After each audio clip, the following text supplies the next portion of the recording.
In this video, I'm going to show you how to fix Minecraft Legends audio or sound not working. We have a few solutions for you. Let's go ahead and go to our first solution. So for our first solution, we have the restart the game. So a simple restart can help you a lot. Actually, before you restart the game, you could actually run it as administrator, which is our second solution for this video. Just go ahead and make sure that you run this as administrator too, and check if that solves your issue. So our next solution is to verify file integrity. So what you want to do here is just open up your Steam and go ahead and go to your game and just right click on them and just hit on properties.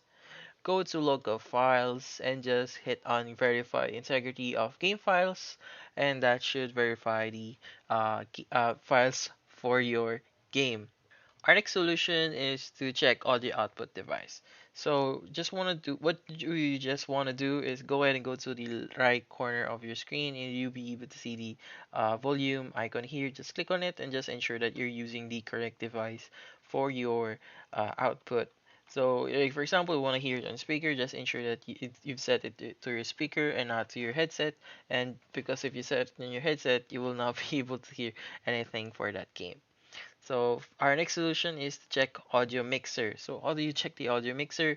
Just right click on the volume icon here and just go to open volume mixer.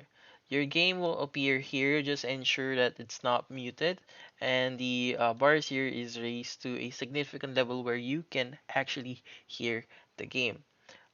You can go ahead and close this and check if that solves your issue. And finally, our last solution, which is to update audio device. So to update your audio device, go ahead and go to your Windows search. Just type in device manager.